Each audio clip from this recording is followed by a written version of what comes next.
Question, अपभ्रंश का वाल्मीकि किसे कहा जाता है। आपने वीडियो अच्छे से देखी होगी तो आप इसका आंसर दे पाएंगे। अगर नहीं देखी है तो आप उस वीडियो को जरूर देखिए। अपभ्रंश का वाल्मीकि किसे कहा जाता है। पुष्पदंत को, धनपाल को, शालिभद्र सूरी को या स्वयंभू को। तो ये क्वेश्चन का आंसर जो है आपने बताना है। अपभ्रंश का वाल्मीकि किसे कहा जाता है। क्वेश्चन नंबर 1 हम स्टार्ट करते हैं। क्वेश्चन नंबर 1 है, वीरगाथा कालीन रासो काव्य में निम्नलिखित में से किस विषय का वर्णन नहीं है। नहीं है पूछा है हमसे, किस विषय का वर्णन नहीं है। अष्टदाताओं का अतिरंजन पूर्ण वर्णन, इतिहास और कल्पना का सम्मिश्रण, कृष्ण लीला का प्रतिपादन, युद्धों का संजीव और गत्यात्मक वर्णन। तो नहीं है बताना है, कौन सा नहीं है। क्वेश्चन नंबर 1 जो है, वीरगाथा कालीन रासो काव्य में जो है विषय कौन सा नहीं है। तो सी नहीं है, कृष्ण लीला का प्रतिपादन नहीं था उसमें, जो है ए बी और डी था, लेकिन सी आंसर जो है वो नहीं था। कृष्ण लीला का प्रतिपादन जो है नहीं था। क्वेश्चन नंबर 2, उपदेश रसायन के रचनाकार हैं कवि विद्याधर, धनपाल, सारंगधर, जिनदत्त सूरी। उपदेश रसायन जो है डी आंसर होगा, जिनदत्त सूरी ने लिखी है। क्वेश्चन नंबर 3, बिचलदेव रासों में किस शैली का प्रयोग किया गया है। सिंगारिक, आख्यान, गेय या प्रबंध। तो सी होगा गेय शैली का। क्वेश्चन नंबर 4, बिचलदेव रासों का रचनाकार कौन है। नरपति नालाह, चंद्रबरदाई, धनपाल, जयगणिक। तो क्वेश्चन नंबर 4 का जो है बिचलदेव रासों जो है ए होगा, नरपति नालाह। क्वेश्चन नंबर 5, बिचलदेव रासों में बिचलदेव की पत्नी कौन है। मोस्ट इंपोर्टेंट क्वेश्चन, राजमती है, रूपमती है, नागमती है या ज्ञानमती है। ए होगा राजमती। क्वेश्चन नंबर 6, निम्नलिखित रासो ग्रंथों में कौन सा काव्य एक प्रेम काव्य या श्रृंगार काव्य है। बिचलदेव रासो, प्रमाल रासो, पृथ्वीराज रासो या जयमंक जसचंद्रिका। तो कौन सा काव्य जो है एक प्रेम काव्य या श्रृंगार काव्य है। तो ए होगा, बिचलदेव रासो जो है प्रेम काव्य या श्रृंगार काव्य है। क्वेश्चन नंबर 7, राजमती से रूठकर बिचलदेव कहाँ गए थे। कर्नाटक, उड़ीसा, तमिलनाडु या आंध्र। तो बी होगा, उड़ीसा गए थे। क्वेश्चन नंबर 8, किस रासो ग्रंथ को आलाखंड के नाम से जाना जाता है। मोस्ट इंपोर्टेंट क्वेश्चन, आलाखंड के नाम से जाना जाता है। चंद्रबरदाई या पृथ्वीराज रासो, नरपति नालाह या बिचलदेव रासो, जयगणिक का परमाल रासो या दलपति विजय का खुमान रासो। तो साथ में जो है इनके लेखक भी दिए हुए हैं। तो सी आंसर होगा, जयगणिक का परमाल रासो को जो है आलाखंड कहा जाता है। क्वेश्चन नंबर 9, उत्तर प्रदेश में आलाखंड के नाम से कौन सा काव्य प्रचलित है।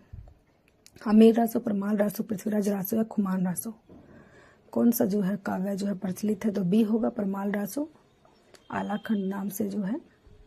क्वेश्चन नंबर 10, आला और उधल के चरित्र को वीर गीतात्मक काव्य के रूप में रचने वाले कवि हैं। भटकेदार, जयगणिक, सिरधर या चंद्रबरदाई। जो है आला और उधल के चरित्र को जो है सी होगा, श्रीधर। क्वेश्चन नंबर 11, आलाखंड नामक काव्य ग्रंथ का दूसरा नाम है। खुमान रासो, विजयपाल रासो, हमीर रासो या परमाल रासो। तो डी होगा, परमाल रासो। आलाखंड का जो है दूसरे काव्य का नाम जो है परमाल रासो है। क्वेश्चन नंबर 12, आला और उदल किस राजा के सामंत थे। परमाल, जयगणिक, कीर्तिदत्त, औरंगजेब। जो है आला और उदल जो है ए होगा, परमाल के थे वो।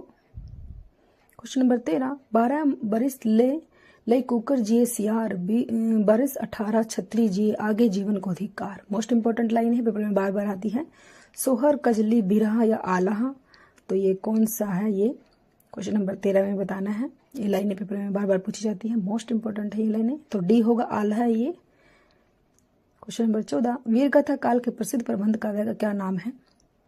पद्मावत, पृथ्वीराज रासो, कामयानी, रामचरितमानस। तो बी होगा, पृथ्वीराज रासो। जो है वीरगाथा काल के प्रसिद्ध प्रबंध काव्य जो है।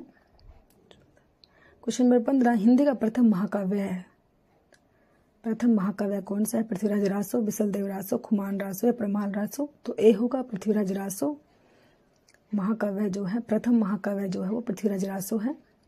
क्वेश्चन नंबर 16, रामचंद्र शुक्ल ने हिंदी का प्रथम महाकवि किसे माना है। विद्यापति को, गोरखनाथ को, चंद्रबरदाई को, अमीर खुसरो को। तो किसे माना है, विद्यापति को। किसको माना है, सी चंद्रबरदाई को माना है।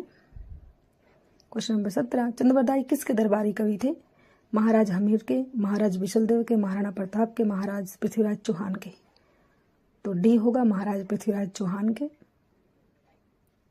क्वेश्चन नंबर 18, पृथ्वीराज किसके प्रति अनुरक्त था? पद्मिनी, कमलिनी, स्योंगिता, चंद्रिका। तो सी होगा स्योंगिता। क्वेश्चन नंबर 19, पृथ्वीराज राजों में पृथ्वी के पिता कौन है? राजेश्वर, सोमेश्वर, समर सिंह, अनगपाल। तो क्वेश्चन बी होगा answer Someshwar. Question number 20, Kumar Raso के रचयिता कौन है? दलपति विजय, जयगणिक, चंद्रबरदाई या विद्यापति। तो ए होगा दलपति विजय है। क्वेश्चन नंबर 21, आदिकालीन हिंदी काव्यधारा में उपलब्ध नहीं है? जैन साहित्य, सिद्ध साहित्य, सिख साहित्य या नाथ साहित्य। क्या उपलब्ध नहीं है? नहीं बताना है हमें क्या उपलब्ध नहीं है। तो सी होगा सिख साहित्य नहीं है। क्वेश्चन नंबर 22, निम्नलिखित में से कौन सी वीर गाथा काल की रचना नहीं है? संदेश रासक, जयमयंक, जसचंद्रिका, आलाखंड, भक्तमाल। नहीं पूछी है हमसे, नहीं है जो वो बतानी है। तो डी भक्तमाल नहीं है वीर गाथा काल की जो है। क्वेश्चन नंबर 23, इनमें से कौन सा कवि आदिकाल का नहीं है? चंद्रबरदाई, जयगणिक, नाभादास, दलपति विजय। तो सी होगा नाभादास नहीं है आदिकाल के। क्वेश्चन नंबर 24, इनमें से कौन सी रचना आदिकाल की है?